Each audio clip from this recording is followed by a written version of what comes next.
Okay, sorry for people behind the pillar. This is, you are loved greatly, okay? I apologize. Do my best, friends. Oh, children of God, happy Epiphany. Happy Epiphany. What did we just celebrate? Christmas? Did someone here celebrate Christmas, I hope? Yeah, okay, great, I'm glad. We just had 12 whole days of Christmas, and it's bookended by the Feast of the Epiphany on January 5th, when the wise men, yeah, the wise ones, the wise guys, showed up, right, to baby Jesus. Or toddler Jesus, we're not quite sure how old he was at that point, but neither here nor there. So they showed up. Fantastic, that's what we're celebrating today, the wise guys showing up to baby Jesus. Were there who has heard the story of the wise guys before? Okay, I see some hands here. What are some details from that story that you remember? Yes, ma'am. That they came down following the star. They came down following the star. You guys know about stars, right? Yeah. We've seen a few stars. What kind of star do you think the wise guys were following? The six-sided star. The what star? The six-sided star. The six-sided star? Ooh, like the Star of Bethlehem. We've seen that, Bethlehem, Pennsylvania. I know there's like a whole thing, the Moravian Star. It's a thing. Okay, great. So a six-sided star, yes. What kind of star were they following? A what? It could have been the North Star. Like, does that resonate for people? Maybe it was like a North Star. Yeah, I'm into that. Anyone else? What else could they maybe have following? What could have been happening in space and time? Yes.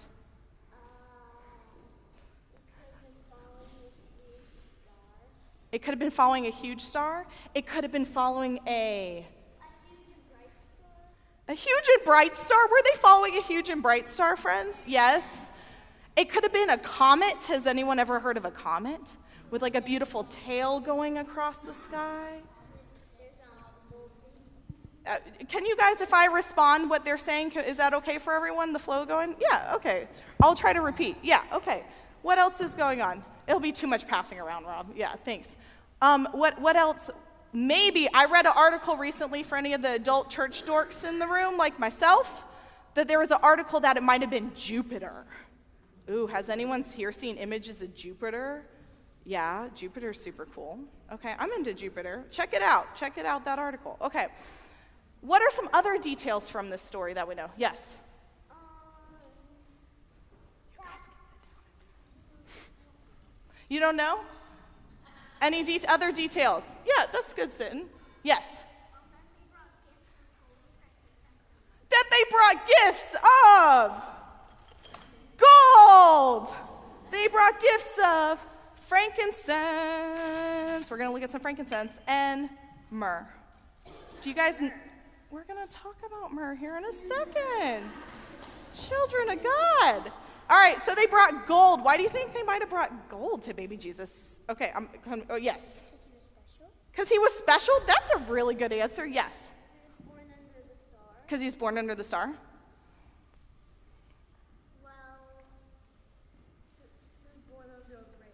He was born under a bright star. If you were born under a bright star, should someone be bringing you some gold? Like, I think so. Okay, this is a good omen. Okay, so gold, because we believe that Jesus is Christ the King, right? So it's like royalty, it's regal. But also, I happen to think that Mary and Joseph, they struggled financially. Like, they were not very well off. So this was actually kind of a practical gift. Like, we're saying, I'm bringing you something that's worth something. I'm bringing you some money so you can pay for diapers and baby formula and more burp cloths, right? Like, the babies cost money, unfortunately, is the real truth. Okay, children of any age cost money. Don't let them fool you. Okay, also, frankincense. What is frankincense, friends? We have no idea? It's not exactly a powder, yeah. Lavender. Well, it smells good like lavender. You want to smell that? You guys want to pass that around? You want to smell frankincense? But share, be patient. Here, you want to smell some frankincense? So frankincense. Something that smells really good. It smells so good. If anyone has been to my office, they're kind of past it and they're like, what does Sarah's office smell like? I'm burning frankincense in my office. I love it. It's actually something we, in the good old days, so to speak, well, all the days are good days, but back in the old times, like a while ago, even in churches now, some churches burn frankincense. It's to make it smell good, to mark it as a special place. Frankincense is because Jesus is our high priest. So he's like the head pastor priest figure, but he's the one who's offering up our prayers to God, right? Like Jesus is our mediator, right? And our advocate. So kings bring him incense as a way of signifying that sacredness, that sacred space that they're encountering in Jesus. Okay, what's the last one after frankincense? Emmy, what was it? Myrrh. Myrrh is it also smells good. It's pretty potent. Woo, that's some myrrh. Okay, you want to smell it? You want to pass it around? Share it with friends everywhere. Just smell it. It's strong. So myrrh is like a perfume. Yeah, everyone smell it. I'm going to have these at the back of the church after worship if you guys want to smell it, okay? I don't know. So myrrh is a beautiful perfume that in the ancient world 2,000 years ago, Jason, pass it back this way. In Jesus' time, they would use it to anoint bodies for burial. So it's a recognition that Jesus is our prophet, that he preached some really good news, but it was news that was hard for some people to hear, right? And that unfortunately his friends were really sad about his passing, his departing, his death, and he died really young. And so this is a reminder that we follow that kind of God, a God who's walked with us through every mountain and valley, through all the highs and lows in life, from birth and all the way to death. That's the kind of God that we follow, and it's really beautiful. Okay, so we gold, frankincense, and myrrh. There was one more detail. I'm wondering if we were paying attention this morning that we heard. We're going to channel one more detail from that story. Can I share a detail that's really important to me?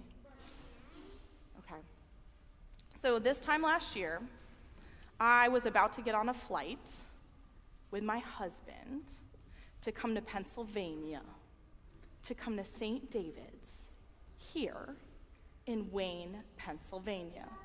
Now, I don't know how many of y'all know this, but I come from all the way on the other side of the country, a place called Nevada, not Nevada, Nevada, okay? So I came from this place called Nevada, and my husband and I got on a plane, and I went and I interviewed with one of our favorite friends, Frank Allen, right? We all love Frank Allen. Interviewed with Frank, hung out with Thomas and Emily and Nancy and some amazing parishioners who are here today. And I thought, wow, these are some awesome, really cool people I might like to spend some time with. These are some really amazing people. And the gospel reading I read the Sunday at my church, St. Patrick's in Incline Village, Nevada, on the shores of Lake Tahoe, the gospel reading I read right before I got on the plane was today's gospel reading. And there's one final detail that opened my heart to what could happen here at St. David's. What could the future hold? And that one line was that they went home by another road. Did you guys catch that detail? No. Did anyone out there catch that detail? They went home by another road. Do you guys take the same route home every day?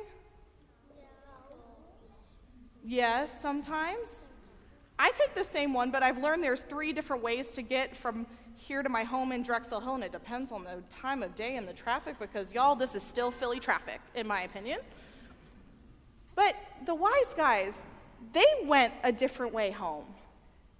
They came from King Herod in Jerusalem. They went by route to Jerusalem, but something was up in Jerusalem. King Herod was not a nice king. King Herod was kind of a mean king. We are not super jazzed about King Herod. Do you guys know any other kings that you're not super jazzed about? Okay, there's a few. Trust me, we'll learn. Oh, yeah, Nolan. King George III. You guys have done your job! Yes, a child of the main line. Yes, ma'am. Canoeing? Wait, what did you say? No, King Louis, King Louis of France?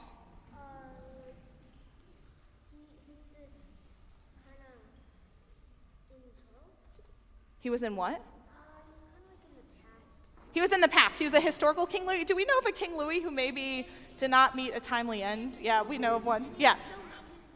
So the villagers teamed up and cut off his head. Oh, the villagers teamed up and cut off his head. That is definitely what happened. Yes, that is very accurate. Yes.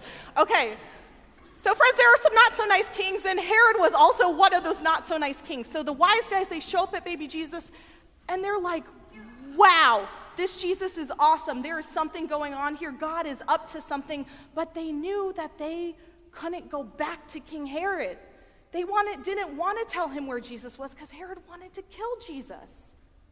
I know, right? That's like that climactic moment of the story. And so they discerned they had to go another way. Have any of you guys ever had to find or go or leave home by another road? Yeah, Emmy? When was that? You don't know?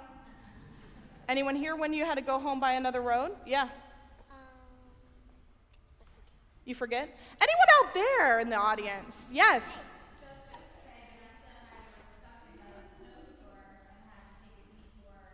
Oh. Sometimes there are obstacles in our way and we have to go a different route. Yes, Helen.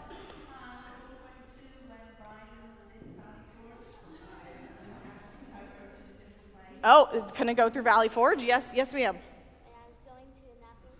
We didn't take, there was a spur that goes the same way. Oh, you had to go a different way in Annapolis? Yeah, when you're, Yep, East Coast, you got to go a lot of different ways. Get around some things. Yes? So I had to go another way home, friends. I loved living in Lake Tahoe, Nevada. Like, I loved it. I loved my church. They were such good people. I loved my community. I loved being able to do a ski and Bible study for Lent. Yes, I did. I loved it. And when I came here to meet the good people of St. David's, it felt like God was calling me to go another way home. God was calling me to create a new home, to start a new chapter with new, beautiful, amazing people who have been transformed by that little baby Jesus and who are continuing to be transformed by Jesus.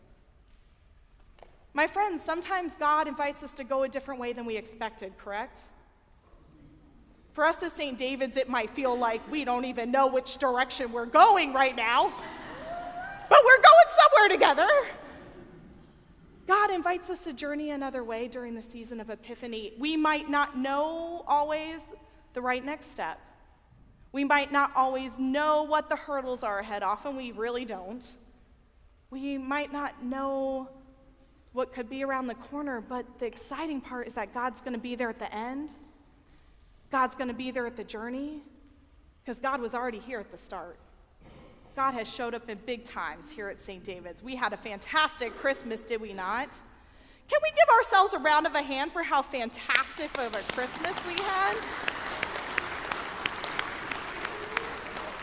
My friends, we're in a time of journeying another way, and there are going to be times in all of our lives we have to make that decision. But sometimes it might lead us to something that is so new and beautiful and bigger than we could ever ask or imagine. And for that, together we say, Amen. Thank you, children of God. You may go back to your seats. Thank you, friends.